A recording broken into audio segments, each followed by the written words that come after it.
So, good morning to all of you. I hope you all are staying safe at home.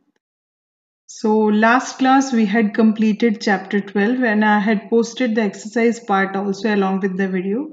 So, by now you must have completed it. So, let's start with chapter 13, that is an introduction to email, where we'll be learning about what is an email, what are the advantages of it, how is it different from the traditional way of sending letters and all. Then, for sending and receiving an email, what type of account is required. So, all those things will be discussed here. Let's start with that. So first you need to understand what is an email. See, when earlier when you used to send letters from one place to another, you used to have one means proper address to which the letter was posted. Same way we have email where these are email are basically the messages which we transmit electronically from one computer to another, or we can say any electronic device which supports internet. So there we can use email and we can send the emails or email messages from one device to another. And you know, this is very economical mode of communication. You don't have to use a paper for this, and you don't have to pay separately for sending an email. No doubt you have to pay for getting an internet connection. After that, the service is provided almost free. So it's a very quick way to communicate the things to the people. Next is, what are the applications of email? Most of the applications are known to you, then also we'll go through once. First one, cost of sending an email is nominal. So this cost doesn't include the exchange price is there. For sending an email you will be charged something. No, it will be free. Only the internet connection which you will be asking for, that will be charged. Then messages are sent and received instantly. It's not like I have posted a letter, then how many days it will take to reach the receiver. It will be reaching to the receiver instantly. Okay, then emails never get lost and do not reach the wrong destination. If you have entered a wrong email ID, it will come back to you with a message that the address which you had typed, it was wrong. Means a notification will come to you, and if it has been successfully delivered, then a message will come, message sent. And it will never get lost like traditional letters. When you were posting somewhere, then the receiver, he or she might have kept it somewhere, then it may lost, they may lose it somewhere, but your email messages will be there in your inbox unless or until you are not deleting it. Okay, then email allows us to be in touch with people who are staying far away in no time. That's true. All of you are knowing this. Then we can attach pictures, videos, sounds to our emails. Any means type of data which you want to send an attachment to any other person, that is also possible. No doubt there is a limit on the amount of or the means the MBs or KBs of data which you are transmitting, but it is a very good way to transmit the data in the form of attachment through email. Then we can whatever message or email message which you have got, you can read it, you can print it, you can forward that message, or you can reply to a message, or even you can delete or save the received messages. Some other applications are there, like it provides many productivity tools, like you have address book, then calendar and instant messenger. If we'll talk about address book, there all the email addresses which you're using, you don't have to write on a separate copy and all that. These are the email addresses which I'm frequently using. You can save it in the address book which is provided by email. And then you have the calendar usage, like I want to send a birthday means electronic card to one of my friend, and it's not today, so I can pre-plan it and I can set a reminder through the calendar provided in email. And instant messaging facilities are there. Then email provides the customer verification. It's very important, like if you're using your email account and in between some advertisements are popping up and you want to go to any of the shopping site or any other social networking site, so just after clicking, your verification will be done. so that they need to confirm that you are the genuine person who is trying to use your email account to enter that shopping site or any social networking site. And the last advantage, many more are there which you can frame your own. Last one which is given here, that emails can be accessed anywhere at any time on any device that has an internet connection. Next is, what is an email account? It's like a mailbox in a network. As I told, that for sending traditional letters or any type of letter to another address, you need a proper address of that house address is required. Same way, email account is a virtual house address on internet, okay, where the emails can be sent. But here you need to create a username and password for logging in, for sending or receiving the emails. Next is, what is an email address? That we discussed about account, but what is your email address? It is a name that uniquely identifies an email account on a network. To send and receive emails, we should have an email address. The email addresses can be written either in capital letters or in small letters, but it does not contain spaces. I'll show you how to create an email address. Next is components of an email address.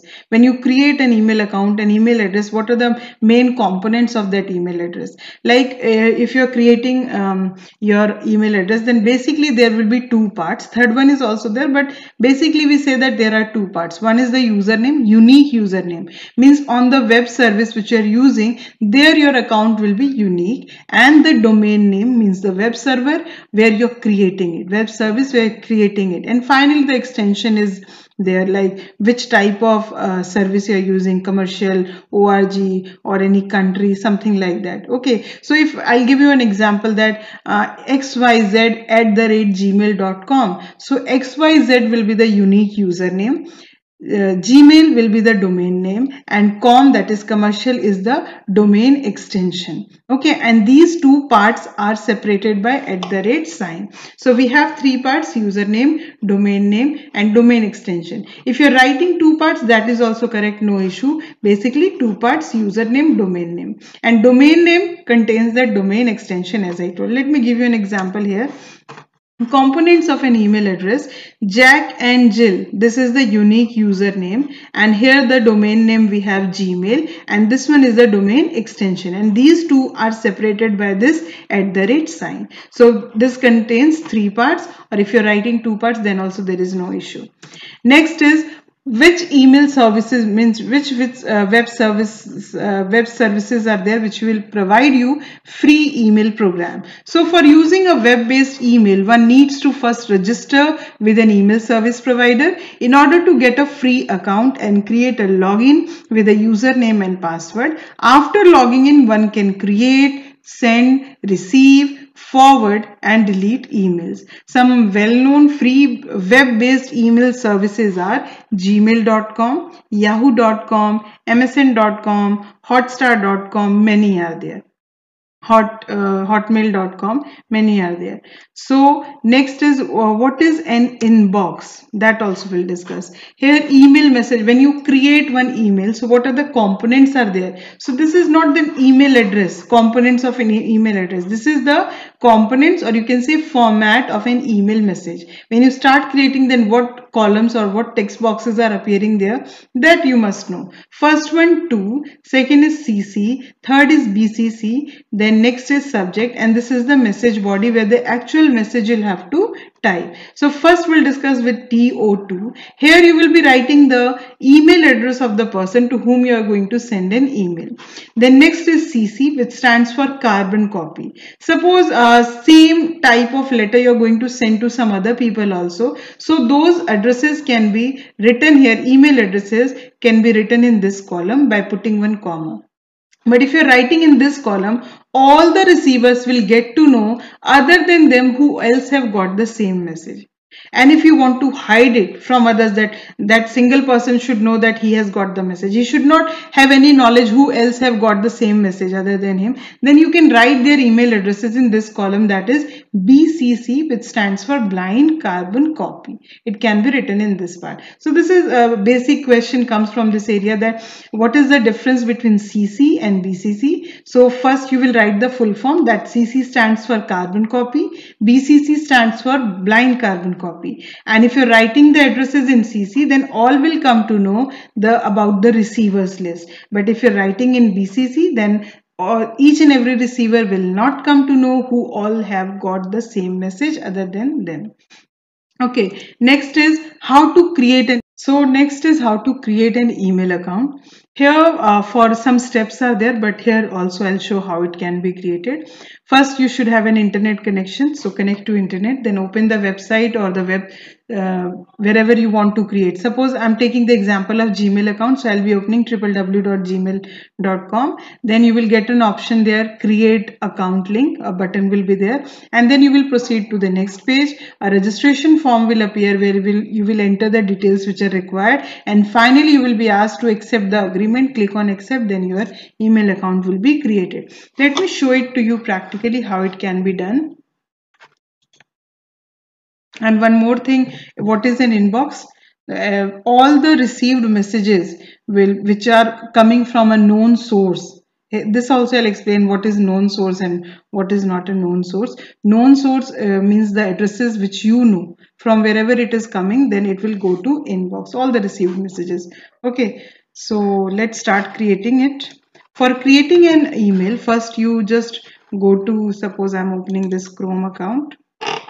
Here, since I'm already using the Gmail service, here I'll type create Gmail account. Here you will get this option, create your Gmail account. Then enter the first name. Suppose I'm entering here. And last name. If you have a middle name also along with first name, it can be written. Suppose this suggestion will be given by them. If I want to type this email ID, if I want, arpitkumarsingh@gmail. The moment I'll click on the password area, if this type of account is already existing, it will ask you that go for some other name or go with some other username, which is this one is already taken by any other user. So usernames are always unique, and some suggestions will also be given to you. So I don't want it. This I'll take 12 11 11 and then click on password. So this one is not existing till now. Then create the password. Yeah, nowadays you always try to give a strong password. Strong passwords are the combination of uppercase letters, lowercase, some special characters, some numbers if possible. Then that type of password becomes a strong password. Why strong passwords are there? Like if you give your birth date, your phone number, these can be cracked easily by any other outsider. They can try as many combinations that this can be his or her password, this can. So always go with a strong password, which is a combination of lowercase letters, uppercase letters, special characters, and some numeric values. So if I'm giving any password here, uppercase, lowercase, all should be there. I'm using a combination, same way you use. And then in the confirm part also, same thing, you enter and then click on next. When you will click on next, some other details will be asked from you, like this is the email ID which I'm going to create. So this is the username, this is the domain name, this is the extension. Now my phone number will be asked. Why phone numbers are given, or email addresses, if you have a substitute email address, that is also asked. It's not mandatory, but it is required because in case you have forgotten the password, so the recovery mail will go to which email box. That's why it is asked. So you can also give your phone number where OTPs are provided, so with the help of which you can recover your account. Then date of birth and gender, this thing, and then when you will click on next, some other details. So this way finally one accept agreement will come, and where you will click on accept, and finally this ID will be created. Next is how to reply email, how to send an email. So all those things, let's see. Now how to create your email ID. For that means how to send an email or compose an email. For that, first you log in with your email account. Here I have already logged in, so here this option will come, Gmail. Click on that. Now your inbox will appear. This is the inbox. Here you can see this folders. So inbox is one of the folder where I have got about 3000 mails are there in my inbox. Then if you want to send an email, click on compose button. Can you see this compose button? Click on this. Then a dialog box will appear where it will ask for to, subject, and if any attachment you want to see. Suppose I want to send an email to myself only. So I'll type my account. This one is my account. Give the subject, because this is the part which will be highlighted. As you can see, the mails which I have received here, all those mails are showing this. So subject, suppose hello message I'm going to send, and then here you will type the message. Suppose I'm typing this message, automatically it has come.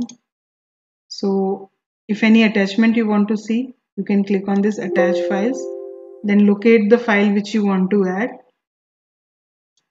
Suppose this image, then open.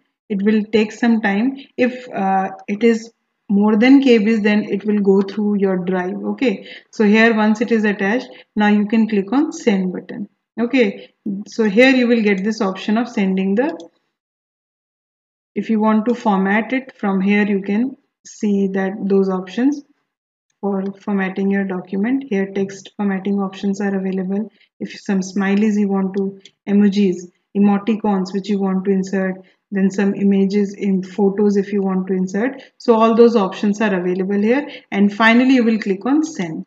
So once you will send, a message will come that it has sending message sent. Now go to inbox. You can see from me means I have sent the message to myself. The subject which you had written, hello, it has come to this area, and you will also receive the, here it's hidden, time of receiving the message will also come. So one attachment is there, that image. Double click on this, the message will come. Here you will get the message of, see, you can see attachment icon. This pin icon is attachment icon. So one attachment is there. If you want to download, if you want to save to drive, all those options will be available here. If you want to reply, click on reply button, and if you want to forward the message, then you click on forward. Forward means to send to some other person. It can be done. Then any other topic which is left. So along with this video also I'll be sending the exercise part. So your this chapter will also be completed. So replying and forwarding mail, that was the last topic. Okay, I hope you all have understood. So thank you and have a nice day.